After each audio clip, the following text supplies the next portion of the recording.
চিকিৎসার জন্য সাধারণ মধ্যবিত্ত মানুষ, নিম্ন মধ্যবিত্ত মানুষ, গরিব মানুষ প্লেনের টিকিট যারা কাটতে পারছেন না, তারা সরকারি হাসপাতালে চিকিৎসা থেকে বঞ্চিত হবেন না, হবেন না। তার কারণ সরকারি হাসপাতালে যে চিকিৎসা ব্যবস্থা আছে, সেই চিকিৎসা ব্যবস্থা আমাদের পয়সায়, সেই চিকিৎসা ব্যবস্থা একটা ভ্যান চালকের পয়সায়, সেই চিকিৎসা ব্যবস্থা একটা মজুরের পয়সায়, শ্রমিকের পয়সায়, চাষির পয়সায়। এইটা যদি প্রথমেই আমরা মনে করতে পারি, প্রথমেই যদি আমার মাথায় এটা আসে যে সরকার বলছে তোমাদের আমরা চিকিৎসা দিচ্ছি, না সরকার দিচ্ছে না, আমাদের পয়সা। সরকারের এইরকম পৈতৃক সম্পত্তি কোটি কোটি টাকা কোন জায়গায় গচ্ছিত নেই। সরকার নামক একটা বস্তু সেখান থেকে এনে আমাদের চিকিৎসা ব্যবস্থা করছে, সেখান থেকে এনে আমাদের বহু প্রকল্প, বহু শ্রী, এত শ্রীকে আরো শ্রী করে তুলছেন না।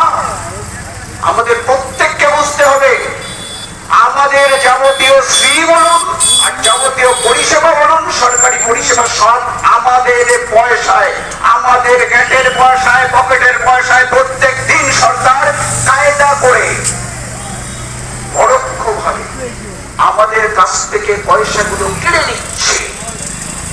এই কেড়ে নেওয়া পয়সাগুলো এক জায়গায় জমিয়ে রেখে তারা আমাদেরকে যখন ছোট্ট ছোট্ট পরিষেবা দিচ্ছে, তখন বলছে দেখো আমরা তোমাদের কত শুভাকাঙ্ক্ষী, আমরা তোমাদের পরিষেবা দিচ্ছি। আচ্ছা, আপনারা সবাই এই বিষয়গুলো জানেন, তবু কেন আপনারা চিৎকার করি? কেন এই পিডিআর চিৎকার করে? সত্যি আপনারা সবগুলো জানেন, আপনাদের ট্যাক্সের পয়সা ছাড়া সরবরাহ চলে। আমরা চিৎকার করি এই জন্যে, আপনারাও আমাদের সঙ্গে একটু চিৎকার করুন, আপনারাও সত্যি কথাটা বলতে শিখুন। দেখুন, ডায়মন্ড হারবারের মানুষ আমি, আমার বাড়ি একদম পাশে। ডায়মন্ড হারবারের বিভিন্ন চায়ের দোকানে বিভিন্ন রকম আড্ডা, জটলা বিভিন্ন জায়গায় রয়েছে। আপনারা জানেন, আরেকটু আগে বাজারে, আরেকটু পরে বাজারের সামনে জটলা হবে, অনেক মানুষ থাকবেন, আশেপাশে চায়ের দোকান আছে, প্রচুর মানুষ আসবেন। কিন্তু সেই সব জায়গায় সত্যি কথা বলতে গেলে ফিস ফিস করে বলতে হয়। সেই সব জায়গায় সত্যি কথা বলতে গেলে চিৎকার করে বলা যাবে না, আশেপাশের দিকে তাকিয়ে নিতে হবে। আমি সরকার বিরোধী কোনো কথা বললে পরে এই খবরটা একটা বিশেষ জায়গায় পৌঁছে যাবে এবং তারপরে কিন্তু হতেও পারে আমার বিরুদ্ধে ব্যবস্থা হতেও পারে, কারণ ব্যবস্থা হচ্ছে। তাহলে আমরা সত্যি কথা বলা ভুলে যাব, তাহলে যেটা ঘটছে সেটা বলা ভুলে যাব। আমরা শুধুমাত্র এপিডিআর অর্থাৎ গণতান্ত্রিক অধিকার রক্ষা সমিতির পক্ষ থেকে আপনাদের কাছে শুধু এইটুকু বলে যেতে চাই, সত্যি কথাটা আপনাদের বলতে হবে। যেটা কালো সেটাকে কালো বলতে হবে, যেটা সাদা সেটাকে সাদা বলতে হবে। কারণ এপিডিআর এখানে দাঁড়িয়ে চিৎকার করে যেটা বলছে সেইটা সাদা, আপনিও জানেন, ভালোভাবে জানেন, প্রত্যেকে জানেন কোনটা সাদা আর কোনটা কালো। আমরা বলতে পারি না। কোথায় আমাদের উপরে একটা চাপ রয়েছে, কোথায় একটা আতঙ্ক রয়েছে, কোথায় একটা চোখ রাঙানি রয়েছে, কোথায় তোমাকে দেখে নেব, এইরকম একটা ব্যাপার রয়েছে। হ্যাঁ, আমরা এখানে দাঁড়িয়ে তাহলে কি করে বলছি? আমাদের উপরেও চাপ আছে।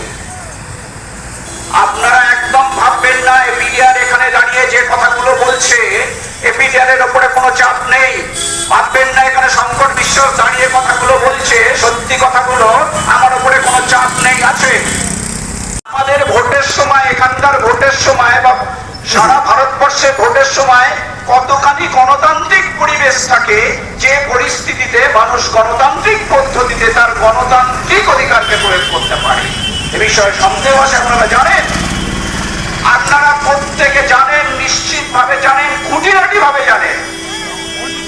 আমাদের দেশের গণতান্ত্রিক রাষ্ট্রে, আমাদের গণতান্ত্রিক রাষ্ট্রে নির্বাচনগুলো কিভাবে সংগঠিত হয়, কাদের দ্বারা সংগঠিত হয়। আপনারা ভেবে দেখুন, আমরা সমালোচনা করছি বাংলাদেশ সরকারকে, এতগুলো ছাত্রছাত্রীকে, প্রায় 150-এর কাছাকাছি ছাত্রছাত্রীকে তারা মেরে দিল। সারা পৃথিবীর মানুষ তাদেরকে সমালোচনা করছে, পশ্চিমবঙ্গের মানুষ সমালোচনা করছে, আমরা সমালোচনা করছি। আমরা যখন তার বিরুদ্ধে সম্পূর্ণভাবে শান্তিপূর্ণভাবে বিক্ষোভ দেখাচ্ছি মানুষ হিসেবে, তখন আমাদের সেই বিক্ষোভের উপর পুলিশের নিষেধাজ্ঞা জারি হচ্ছে, আমাদেরকে অ্যারেস্ট করা হচ্ছে, আমাদেরকে ধরপাকড় করা হচ্ছে, আমাদেরকে নিয়ে যাওয়া হচ্ছে পুলিশ স্টেশনে। ভয়েস কোথায় দেব? ভয়েসটা আমরা কোথায় দেব? তবুও আমরা দেব। আমরা যখন দেখি একজন মানুষকে পিটিয়ে মারা হচ্ছে শুধুমাত্র সন্দেহের বশে, শুধুমাত্র তার পোশাকটা একটু গরিবের পোশাক, তার পোশাকটা বড় লোকেদের মতো টাই পরা নেই, স্যুট প্যান্ট পরা নেই, ইত্যাদি ইত্যাদি, লোকটা হয়তো ভব ঘুরে ঘুরে বেড়াচ্ছে, তাকে আমরা একটা অভিযোগ এনে দিচ্ছি, তার বিরুদ্ধে ছেলে ধরা অভিযোগ বা চুরির অভিযোগ, তাকে পিটিয়ে মেরে দিচ্ছি আমরা। আমাদের অধিকার আছে এটা? গণতান্ত্রিক রাষ্ট্রে সংবিধান এই অধিকার আমাদের দিয়েছে? দেয়নি। আমরা ভীষণ ভাবে অন্যায় করছি। পুলিশ যখন একটা মানুষকে ধরে কোনো একটা ক্রাইমের অভিযোগে, কোনো একটা অন্যায়ের অভিযোগে, পুলিশ তাকে ধরে নিয়ে গিয়ে তাকে রাখতে হবে, পুলিশের কাস্টডিতে রাখতে হবে, তারপরে 24 ঘন্টার পরে তাকে কোর্টে প্রডিউস করতে হবে, কোর্টে চালান করতে হবে। তার বিরুদ্ধে অভিযোগগুলো দেখবেন বিচারক, বিচারক যদি মনে করেন তাকে আবার কাস্টডিতে পাঠাবেন, যদি সেটা পুলিশ হেফাজত হয় বা জেল হেফাজত হয়। তারপরে একটা সময় কোর্ট যখন বলবে ওকে আমরা শাস্তি দিলাম অমুক অমুক অমুক, সেই মুহূর্তে তার শাস্তি প্রাপ্ত। তার আগে পুলিশ তাকে একটা চড় পর্যন্ত মারতে পারে না। অথচ আমরা প্রতিদিন লক্ষ্য করছি লক আপে মৃত্যু ঘটছে। পুলিশ তার কাছ থেকে কথা আদায় করার জন্য তার উপরে অত্যাচার করছে, টর্চার করছে, মারতে মারতে তাকে মেরে দিচ্ছে, পুলিশে হেফাজতে তার মৃত্যু ঘটছে। পরের দিন পুলিশ বলছে ওর হার্ট অ্যাটাক হয়ে মারা গেছে। ভাবুন, যারা আইনের রক্ষক তারা যদি আইনটা এইভাবে হাতে তুলে নেন, তাহলে আমরা কোথায় যাব? আজকে কথা বলার সময় এসছে। আজকে এই এম বাজারের সামনে দাঁড়িয়ে আমরা যে কথাগুলো বলছি, চিৎকার করে বলছি, আমরা ফুসফুস করে ফিস ফিস করে কারোর কানে কানে বলছি না। বন্ধুগণ, আপনাদের সবাইকে আমাদের অনুরোধ, আপনারাও একটু কণ্ঠ ছেড়ে কথা বলুন, আপনারা ফিস ফিসানি বন্ধ করুন। আপনাদের প্রত্যেকের মধ্যে অভিযোগ আছে, সে রাজ্যের হোক কেন্দ্রের হোক, প্রত্যেকের বিরুদ্ধে। আজ হয়তো আপনারা মনে করছেন যে এই ওয়েস্ট বেঙ্গলে অর্থাৎ পশ্চিমবঙ্গে ভীষণভাবে দুর্নীতি বাসা বেঁধেছে। ভুল। যদি কেন্দ্রের দিকে তাকান, বিজেপি সরকারের দিকে তাকান, বিজেপি শাসিত রাজ্যগুলোর দিকে তাকান, ভালো করে স্টাডি করেন, দেখবেন তারা কোনো অংশে কম নয়। অর্থাৎ শাসক দল তার চরিত্রকে অকপটে সামনে রাখবে। শাসক দলের চরিত্র সমস্ত স্টেটে একই রকম। আজকে আপনি দেখবেন মণিপুরে একজন মহিলাকে উলঙ্গ করে ঘোরানো হচ্ছে, তারপরের দিন আপনি খবর পেয়ে যাবেন ওয়েস্ট বেঙ্গলে কোনো একজন মহিলাকে উলঙ্গ করে ঘোরানো হচ্ছে, উলঙ্গ করে মারা হচ্ছে। তাহলে আপনি বলুন আমরা কি বলবো? আমরা বলবো বিজেপি সরকার শাসিত রাজ্যগুলো ভীষণ ভালো, আর তৃণমূল সরকার ওয়েস্ট বেঙ্গল খুব খারাপ। না, রাজা আসে যায়, রাজা বদলায়, লাল জামা গায়ে নীল জামা গায়ে, এই রাজা আসে ওই রাজা যায়, জামা কাপড়ের রং বদলায়, দিন বদলায় না। শুনুন, এই যে কবিতার একটা ছোট্ট অংশ আপনাদের সামনে আমরা বললাম, এইটাই হচ্ছে মোদ্দা কথা। রাজা আসে যায়, রাজা বদলায়, লাল জামা গায়ে, নীল জামা গায়ে। এই রাজা আসে, ওই রাজা যায়, জামা কাপড়ের রং বদলায়, দিন বদলায় না। কি বদলায় জানেন? শুধু পোশাকের রং বদলায়, শুধু মুখোশের ঢং বদলায়।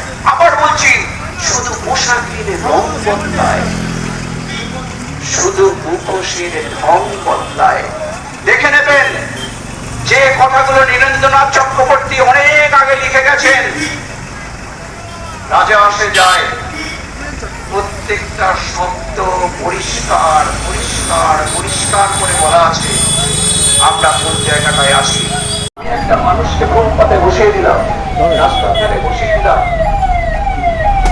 আর এটা তো সত্য যে প্রতিদিন সেখান থেকে সে পয়সা আয় করছে, সংসারটা চলছে। এটা কিন্তু সত্য। এটাকে প্রথমত রাষ্ট্রীয় সন্ত্রাস আমাদের এ রাজ্যে, আমাদের দেশে এবং পাশের দেশ বাংলাদেশে যেভাবে রাষ্ট্রীয় সন্ত্রাস হচ্ছে তার বিরুদ্ধে আজকের আমরা সভা করছি। আপনারা জানেন যে কয়েকদিন আগে ঢোলারহাটে চুরির অভিযোগে এক যুবককে তুলে নিয়ে গেল, তারপর তাকে পিটিয়ে মেরে দিল। মানে পুলিশও এখানে সম্পূর্ণ বেআইনি কাজ করছে। তার বিচার করা, যদি তার অভিযোগটা সত্যিই হয় তাহলে তার বিচার করে মাননীয় কোর্ট যা সাজা দেবে তাই হবে, কিন্তু পুলিশ তাকে পিটিয়ে মেরে দিল। আমরা দেখতে পাচ্ছি গার্ডেন রিচের একটা হাসপাতাল, সেখানে 18 জন বয়স্ক মানুষ তার চোখ অপারেশন করলো এবং অবহেলায় তাদের 18 জন মানুষের চোখ নষ্ট হয়ে গেল। এই যে এটাও একটা রাষ্ট্রীয় সন্ত্রাস বলে আমরা মনে করি। এটার বিরুদ্ধে আমরা কথা বলছি। পাশের দেশ বাংলাদেশ, সেখানে হাজার হাজার লাখ লাখ ছাত্র আন্দোলন সংগঠিত করেছিল। ওই কোটা ব্যবস্থা, ওখানকার যে কোটা ব্যবস্থা, সেই কোটা ব্যবস্থা প্রত্যাহারের জন্য, কিন্তু সেখানকার স্বৈর শাসক একই রকম ভাবে তাদের দমন করলো, গুলি চালালো এবং সম্পূর্ণ নিরস্ত্র গণতান্ত্রিক আন্দোলন, যেখানে বস্ত্র শ্রমিকরা রাস্তায় নেমেছিল, যেখানে রিক্সাওয়ালারা রাস্তায় নেমেছিল ঢাকার রাস্তায়, সেই আন্দোলনের ওপর গুলি চালালো। 300 মানুষ, 300 বেশি ছাত্র মারা গেল, শহীদ হলো এবং বহু ছাত্র হাসপাতালে, কয়েক হাজার ছাত্র এখনো জখম এবং জেলগুলোতে পুরো ভরপুর হয়ে আছে। এখন আন্দোলন স্তীমিত। এই সময় বেছে বেছে আন্দোলনকারীদেরকে খুন করা হচ্ছে, খুন করা হচ্ছে, অথবা গ্রেপ্তার করে জেলে পোড়া হচ্ছে। এই যে মানে দক্ষিণ পূর্ব এশিয়ার দেশগুলোতে যে স্বৈর শাসন চলছে, আমাদের দেশ, পাকিস্তান, বাংলাদেশ, শ্রীলঙ্কা, সমস্ত দেশে যে স্বৈর শাসন চলছে, এর বিরুদ্ধে আজকের আমরা ডায়মন্ড হারবার স্টেশন বাজারে আমরা প্রতিবাদ সভা করছি। এবং আমাদের যে এখানকার যে ইস্যু, আজকের পশ্চিমবঙ্গের ছাত্র সমাজ, তারা দিনের পর দিন, মাসের পর মাস, বছরের পর বছর তারা টেট, কোথাও এসএসসি পাস করে বসে আছে, তাদের চাকরি নেই। তারা যখন রাস্তায় নামছে তাদের পুলিশ অত্যাচার করছে। এই যে সামগ্রিকভাবে যে রাষ্ট্রীয় সন্ত্রাস, এই রাষ্ট্রীয় সন্ত্রাসের বিরুদ্ধে আজকে আমরা প্রতিবাদ সভা করছি। আলতাফ আহমেদ, এপিডিআর, ডায়মন্ড হারবার শাখার সদস্য।